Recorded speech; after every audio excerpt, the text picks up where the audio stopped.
सुहेब राय साहब कहिएगा, सियासत में हम बड़ी दफ़ा बात कर चुके हैं, नजरिया ज़रूरत होना चाहिए नहीं होना चाहिए, आज जो बहस हुई है उससे आपने क्या अखज़ किया?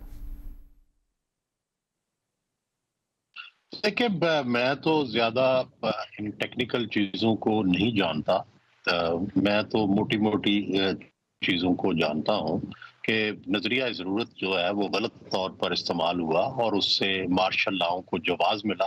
तो ज़ाहिर है उसके लिए तो हमारे जैसे जमहूरियत से मोहब्बत करने वाले कि हम हमायत नहीं कर सकते। दूसरी बात यह है कि बात तो हमारी समझ में तो इतनी बात आती है कि क्या इससे पीटीआई को फायदा मिलने वाला है या हुकूमत को फायदा मिलने वाला है।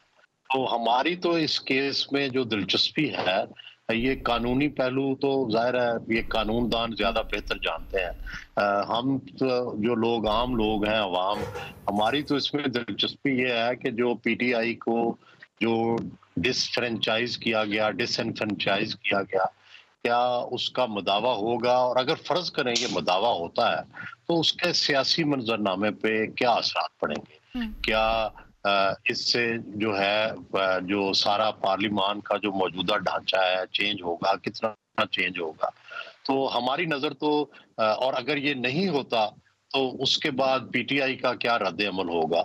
तो मेरे जैसे तालिब इल्म की नजर तो इन नताइज पर है जो इस फैसले के निकले। सही है सलीम साहब, लेकिन क्या ये वाकई में एक टेक्निकल सवाल है, कानूनी खालिस्तन सवाल है, या जनरली एक कॉन्सेप्ट का भी इससे ताल्लुक है? क्योंकि अगर देखें तो बड़ी सादा सी बात हो रही है कि क्या एक मामले के अंदर अदालत को तमाम तर चीज़ों को खातिर में लाकर फिर उसके मुताबिक फैसला करना चाहिए, या फिर अदालत के सामने सिर्फ जो सवाल है आइन और कानून की रोशनी में वहीं तक महदूद रहना चाहिए और उससे तजावुज़ नहीं करना चाहिए? अलीना, एक तो मैं मुख्तसर इतना कहना चाहूँगा कि जज को फैसला करना चाहिए आइन और कानून के मुताबिक, और किसी भी तरह के नज़रिए ज़रूरत को खा वो कितने से ज़्यादा अच्छी नीयत के साथ हो, तो वो नज़रिए ज़रूरत के मुताबिक उसको फैसला नहीं करना चाहिए, आइन और कानून के मुताबिक करना चाहिए। Reema, before we go on to a break, ये बता दीजिएगा, ये जो अतहर मिनल्लाह साहब ने इख्तलाफी नोट लिखा ऑनगोइंग केस के दौरान, एक सिटिंग जज ने केस से मुतल्लिक इख्तलाफ कर दिया, नोट लिख दिया, क्या अहमियत है इसकी? क्या इसके ये ज़रूरत क्यों पेश आई? अलीना, एडिशनल नोट कहेंगे, इससे इजाफी नोट, मेरा ख्याल है इख्तिलाफी नोट तो भी नहीं कहेंगे। और ये आम तौर पे नहीं किया जाता, लेकिन हमने देखा है माजी में भी इस तरह के केसेस में जो भी ऑर्डर ऑफ द डे होता है उसके साथ जजेस ने कुछ 2-3 एग्जांपल्स मुझे याद है, जब इलेक्शंस वाला सो मोटो था फॉर एग्जांपल, तो जजेस अपना एडिशनल नोट दे देते थे।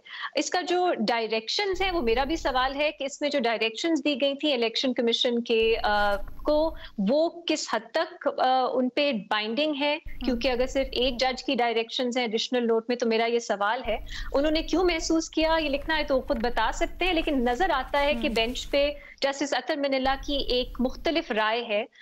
वो इस केस को एक ज्यादा ब्रॉडली देखना चाहते हैं और चाहते हैं कि बाकी मामलात भी जो इससे जुड़े हैं उसको साथ इंक्लूड करके कॉम्प्रिहेंसिवली फैसला किया जाए। ये उनकी राय है और मेरा ख्याल है एक लेजिटिमेट राय है, उससे अग्री डिसएग्री किया जा सकता है, लेकिन जो बाइंडिंग है कि नहीं, जो उनकी डायरेक्शंस है उस पे मुझे सवाल है। लेकिन ऑनगोइंग समाअत के दौरान इस तरह से नोट लिख देना, इसकी क्या रेलेवेंस और क्या इसके असरात क्या हो सकते हैं? मेरा ख्याल है 1-2 बातें उसमें ऐसी थी जिसमें एक तरह से उन्होंने अपना माइंड दिखा दिया कि जो इस केस में भी सवालात हैं उनके क्या वो जवाब देते हैं।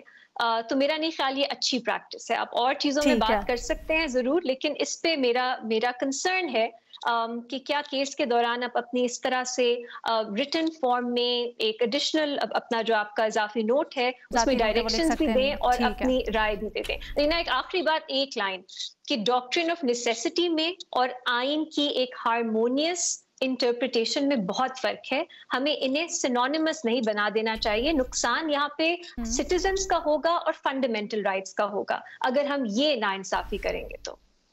ठीक है जी।